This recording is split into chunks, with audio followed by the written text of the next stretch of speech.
I love Prince. He was a beautiful soul. Yeah, I still plays music like every day, probably. He was very good person. Yes. Towards me. He helped me out during a rough time and gave me something and talked to me over the phone, gave me a gift that meant a lot to me. That was Prince. Yeah. Let me tell you what I did one time, girl. I took it too far. So we wanted to get in this party, me and my girlfriend, to go see Prince. And we knew he was behind the closed door at this venue. So she was, you know, looked similar to him. So she said, I'ma lie and say I'm his cousin. See? So I'm like, okay, girl, I got your back. We get all the way through all the barricades. We get to the last door. Knock on the door, the big old bouncer comes out. He was like, yeah. And she said, I'm Prince's cousin. I was like, yep, she Prince's cousin. He said, I'll be right back. We like, girl, we about to get in here. The door opens. It's Prince. No. He looks at this woman dead in the eye and goes, nice try. And close the door in our face. No! Close the door in our face. You gotta love him. But that is my favorite Prince story. I don't care what nobody say. Prince closed the door in my face. Yes! Yes! I love that. What was your first impression of Prince? Who is this little dude? That was your thought? Yeah. How old was he when you met him? He must have been about 30. Yeah. You could tell he had something special? Oh, yeah. Well, not at first. Not at first. She's very honest. Most people know you from New Girl, but you had an icon on the show. What was that, like Prince? Whew. I mean, I love me some Prince, but I didn't get to work with him like that. What was that like? Yeah, Prince is, he's something. Let me tell you something. He came in, so when we shot with Prince, we had maybe 200 extras on set. It was our most expensive episode. It was our busiest day on set, period. A lot of people around. And when he showed up with like 30 people all dressed in like tassels and zippers and like very shiny. You know what I mean? You see he got the zipper right there. He had boots on with lights in the heels. And They had lights in he had lights in them. He had like little lights, you know what I mean? Yeah, he had a cane with lights in it too that he would just, you know, point at people. He would summon you. He would just, you. And then people would just, they would float to it. You know what I mean? And he had this, there was this one moment where a member of his entourage had to be in a scene. He said, hi, hey, Lamorne, is there any way you could teach her how to look surprised? Oh. And I said, well, what do you mean? He goes, well, she's gonna be in the scene and she sees me and she gets shocked and surprised. And she's never acted before, so can you teach her? And I said, yeah, sure. So I'm pulling her to a corner or something to go and like work with her, and he goes, no, do it right here. Oh. And then he sits on the couch like this, and he just goes like this. And part of me was like, hell no, man, I ain't doing this. And then the other part was like, this is Prince. And you gotta do it. He's so used to entertaining the world on a daily basis. How often does he get a chance to just sit back and someone, I mean, I'm sure he can't just go to the movies. I'm sure he can't just go, you know what I mean? So I felt in a weird way that I was performing for him. Yeah. You know what I mean? And so you did it? I did it. You did it? I did it. He entertained Prince, y'all. I did. Listen at that. Another one of my favorites is Prince. Oh my God, Prince. What was your experience like with I love Prince. He was a beautiful soul. Yeah, I still plays music like every day, probably. He was very good person. Yes.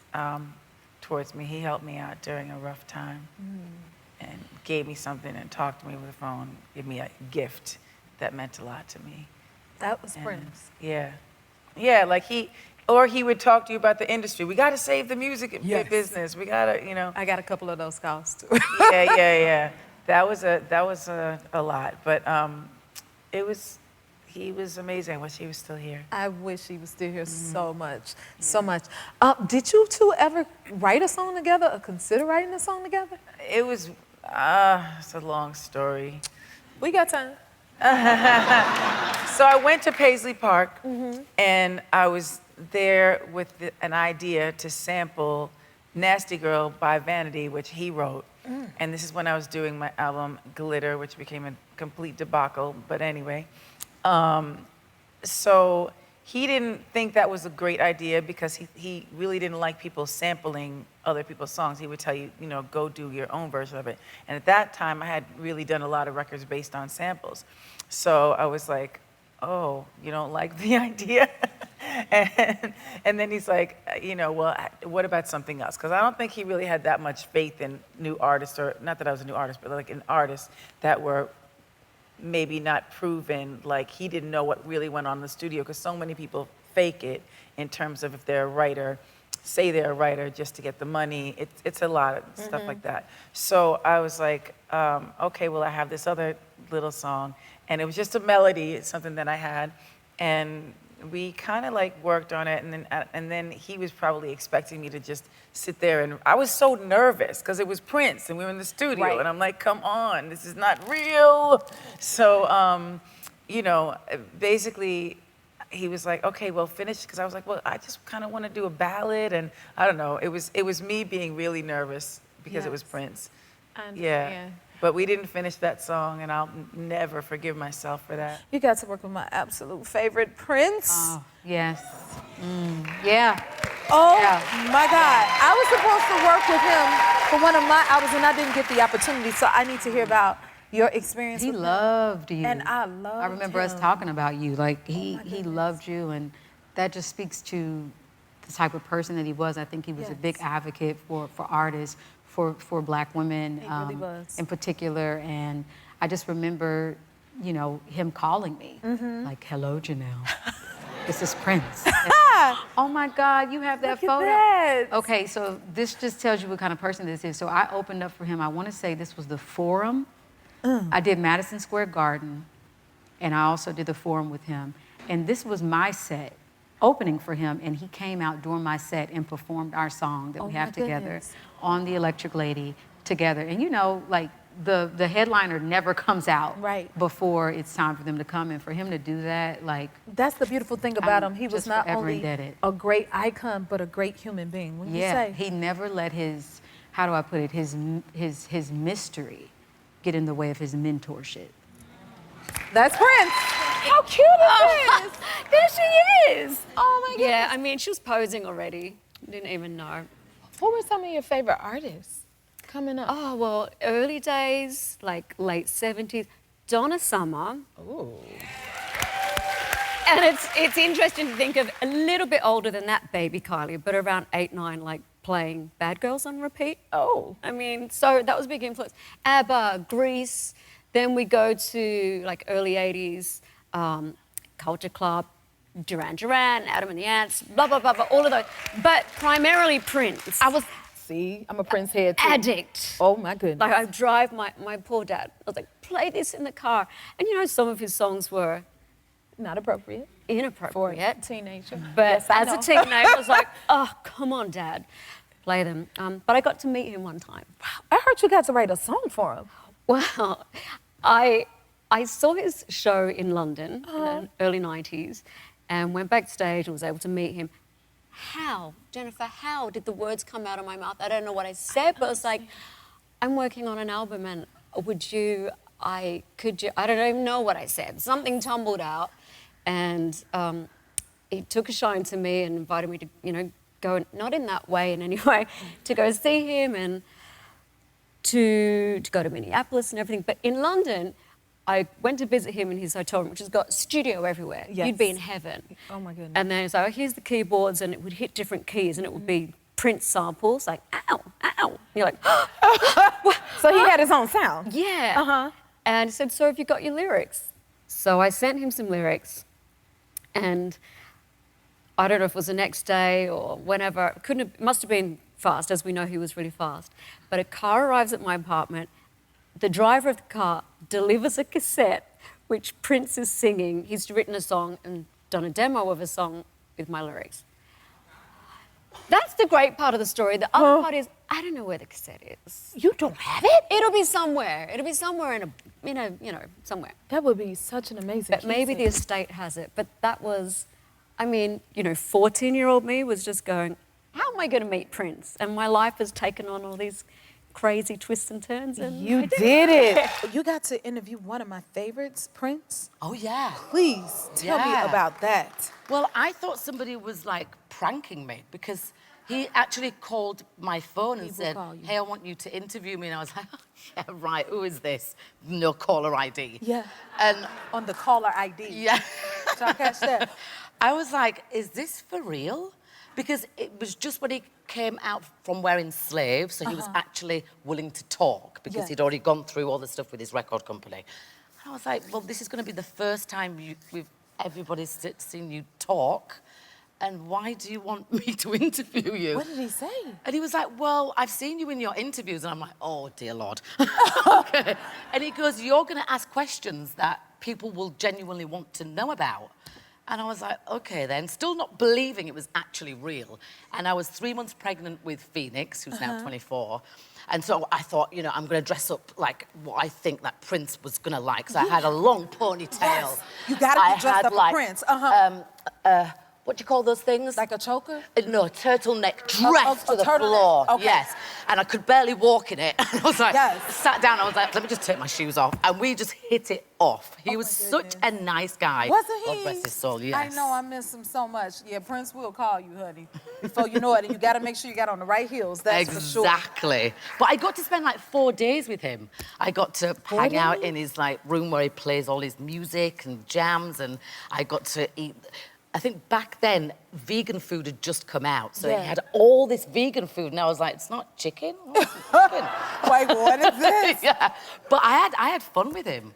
I mean, he's a legend. The music that he's done is just incredible. I could listen to Prince stories all day. He's like my top 2 favorites. So thank you for sharing that with me. Oh, thank Oh my you. goodness.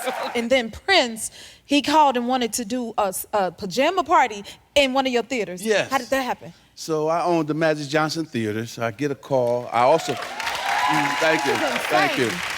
I went on tour with Prince too. Isaiah Thomas and I were big Prince fans. We follow Prince around. I love music. Yes. So I get a call, and Prince said, what's up, Prince? He said, Magic, I want to rent out your theater. I said, you don't have to rent out my theater. I'll give you the theater. No. I want to come in, though, at 1 in the morning. That sounds like Prince all day. Yeah, 1 in the morning. And I want to bring a busload of people, but we're going to have pajamas on. Is that okay? I said, yeah, it's okay. I said, let me talk to my manager, make sure he understands what's about to happen. Yeah. And make sure I got some staff on to take care of you and your team of people. So I said, let me get up. I went to sleep and got back up at 12 to go. Did you go? Make sure, I had to make sure he was okay. So here come the buses. People came in, and I tell you something, they were like little kids, laughing at every joke, everything that happened, wearing pajamas. I mean, just what he said would happen, happened. And that was one of the biggest thrills, too, to have Prince in the hood. Wow. At my theater. Come on. With his team of people. That was wonderful. I love a good old concert, okay? And I heard you went to see Prince 5 nights in a row, and I love Prince. He's my favorite. When he was out here for, he did like 21 nights at the Forum. He did a residency at the Forum, and it was like, people were like, what you doing this weekend? I'm going to see Prince. What are you talking about? And I just happened to be, I would have gone a lot more, but I happened to be filming Hot Tub Time Machine, so I had to leave and go to Canada. Yeah. How you doing? Right, Buffalo. But so I ended up, I saw him 5 nights, and it was each night he did something different to start the show. Then he did the core of the show, and then it'll be somebody in the audience he brought up on stage. But every night he gave you a little something special that you didn't know you were gonna get. I don't think the band knew they were gonna get. I can only imagine. I'm a huge Prince head. I was gonna ask, like, what did you learn? But you said he did something different. Did he bring you up on the stage ever? I got up there because at the end he was bringing up like all these people, and I ended up going up there and like dancing, and he had these twins. Yes, I remember the girls them very dancing, well. Yes. And they grabbed me, and we were all dancing, and I didn't know I was gonna be up there for like 9 minutes. 2 minutes in, I was doing this 1, 2, 1, 2, and I was like, and I was, please don't down on stage with Prince. So it it was interesting. I made it through that. And You there's made it video through? of that somewhere. I gotta I'm find gonna look for this video. Yeah. I definitely want to see that. Was that last picture, was that like around the time when you worked with Prince?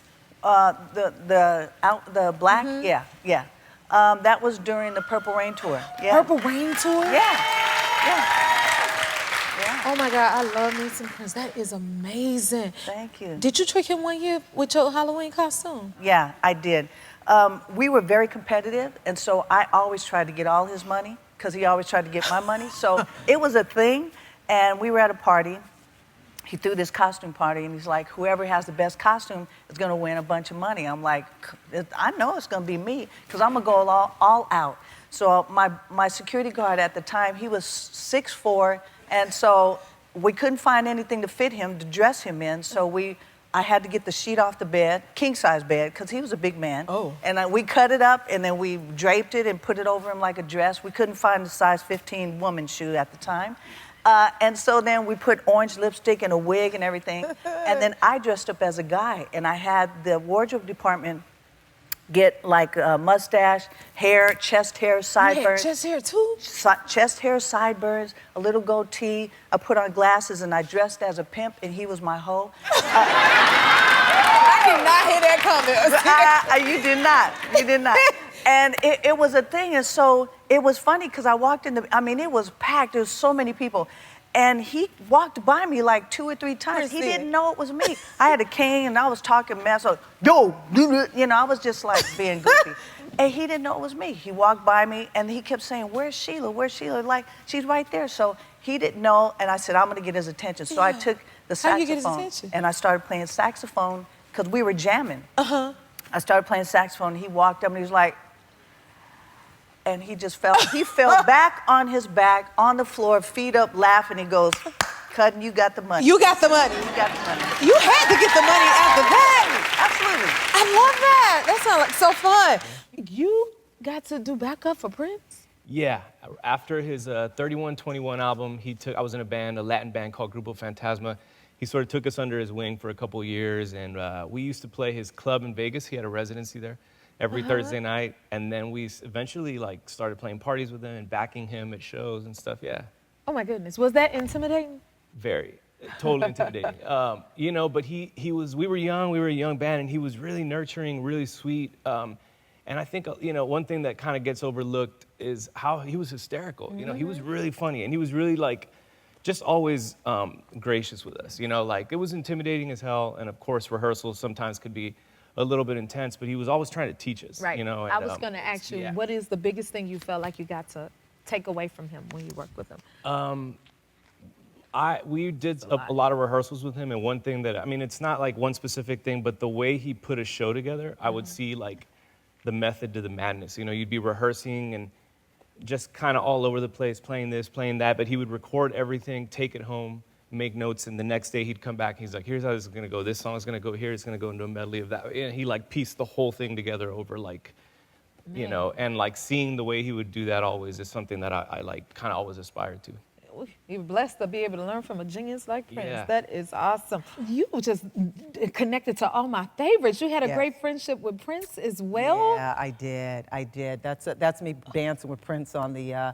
I met Prince in the early 2000s. A friend of mine was representing him, and I hosted a small event where he was, and then we went to a couple parties, which turned into about 35 parties at Prince's house late. And so we would, Prince loved my dad, and sometimes we would go and we went to Vegas and hung out with him.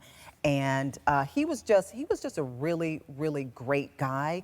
He was a very significant influence in my life. He would call me Harriet for Harriet Tubman. And I'd be complaining about something oh, they didn't treat me right. And he's like, you gonna be Harriet Tubman or not?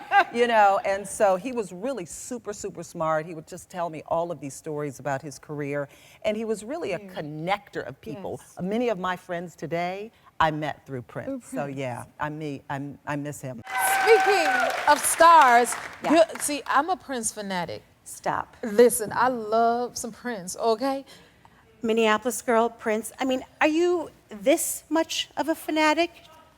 Do you see this? Is that a tattoo? Yes. Oh. Okay, you got me beat. You got me beat. Oh. And you're welcome. How long have you had it? For today. Yes. And you got your heels on for Prince because he wouldn't have it any other way. I did. I did. I'm a Minneapolis girl. Love him. He's a soundtrack to my life. Yeah. There was nobody like him. You're right. And I love that you're a Prince fan too. Wait, have you covered a Prince song? Yes, I have. And you know what, child? One time I was in Chicago, in the movie theater, and guess who called? Don't. It was Prince. Stop it. Yes, it was. And I said, what, Prince on the phone? Oh, my God. Yes. And they're like, be on the phone, sir. I don't care. During the movie, it doesn't matter. You're Prince. It's Prince. I'm leaving a whole entire film. Well, speaking of Prince, and it's Christmas, and Midwest girls, we never come to someone's home without bringing something. So I brought... You did not bring me a gift. I did. I brought you a little Christmas gift, actually a Prince-mas gift. A Prince-mas gift. Did you catch that? This is an ornament made by a good friend of mine, Nancy Wiggins, who does this. This is a Prince one. And then inside, I crafted you some Prince-mas candles that you can open later. Oh, my God. Because I believe Christmas is that early. Prince-mas should happen. Don't y'all be looking at my gift. I'm going to sit it right here. I'm watching it. Don't you touch it. Who threw the best house party you've ever been to? Oh, Prince. It's not even close. Prince? Prince, yeah. Oh, you got any Prince stories?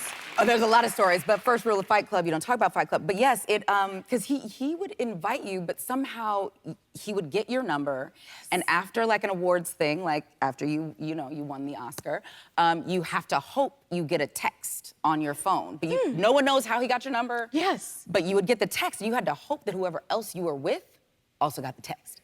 And there were times not everybody got the text, and we were like. And so you have to try to ditch your friend because you're not gonna miss a Prince party because someone didn't get a text. And then how do you tell them they're not going? Well, we just say we got the text, and then they know. I've been starstruck a couple times, but one time I was super starstruck was when I met Prince. I understand that. I mean, haven't we all had that moment ma'am. where? So I sang the theme song to Hang with Mr. Cooper, and he apparently heard it because the director, one of his directors, directed the main titles and called him. He liked my song. He called me. He will do that. He will. He will just call you. Yes, but I thought it was my brother playing. I was like, stop messing around, Matt. It was him. He goes, I have a song. I would like you to record it at Paisley Park, and you have a great voice. And the next thing you know, that song was delivered. I was in Paisley Park. I went and did it.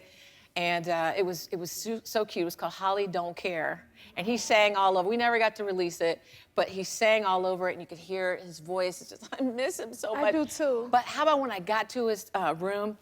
He has this, at Paisley Park, he has this office, and you know, I was so nervous, and he was like, you want something to eat? And I was like, I was hungry, right? But he said, my chef can make anything. I was like, okay, I'll have some spaghetti. So I had some spaghetti, and he had this white couch with these purple pillows. You already know. What you do? So I'm tearing that spaghetti up, and I dropped some on his couch. And I know he was watching me from some, camera somewhere. Look, I got to... Made it worse. You made it worse. Saliva don't fix it. And I was like, And then when he came in, I tried to sit over on it and he came in, pretty. I saw you drop the spaghetti. But we had the best time. We recorded. He took me all around to Lake Minnetonka and all the Purple Rain things. It was, I've always was starstruck, and I miss him so much to this day. I totally understand that. You have some amazing stories in your book. Like, tell me about meeting Prince, because he's one of my favorites too. Prince, y'all, do you see this? Yeah. Prince, he was on SNL when I was there, but I never really talked to him. He was kind of like secluded, I kept him isolated sort of. And when I went to the SNL 40th reunion, which was a couple years ago, at the after party, he actually played at it. He got up on stage and he played. But I was standing in the ballroom where everybody was, and there's a lot of huge celebrities. It was like the Hollywood Wax Museum. Everybody was there. Eddie Murphy, Paul McCartney, on and on and on, David Bowie. So I'm standing there, and as I turn around, I become face to face with Prince. And he's looking up at me, and he recognizes me. He says, "Where do I know you from? You collect shopping carts at Costco?" Anyway, he didn't do that, but he smiled at me. He recognized me. I smiled at him, and we shook hands, and some small talk. And then I introduced him to my wife, who's a huge Prince fan. She shook his hand, and then he was surrounded by, I don't know, these 3 girls that were in the band was backing him up. It's really interesting looking girls. And then they just moved away. They just went out. They kind of like floated into the other room. And I went to take a picture of him, and the girls go, no pictures, no pictures, no pictures. And then as he left, my wife goes, oh my God, he shook my hand. He doesn't touch anybody. He shook my hand. And I could feel like this vibe going up my hand. It's an electric charge. I said, all right, let's take it easy. He's just a musician, okay? He's a singer. And you started out as a drummer in Prince's band, and then you became the lead singer? Yeah. How did that happen? Well, see, what happened was, I thought I was going to the high school dance to see this girl. Oh. And so, you know how they clear out the cafeteria, put the band there, and create a dance floor. So I get there, and I think I'm going to see this girl, and I hear this band playing. And I was mesmerized, so I go over to watch the band, and I forgot all about the girl. I stood there all night.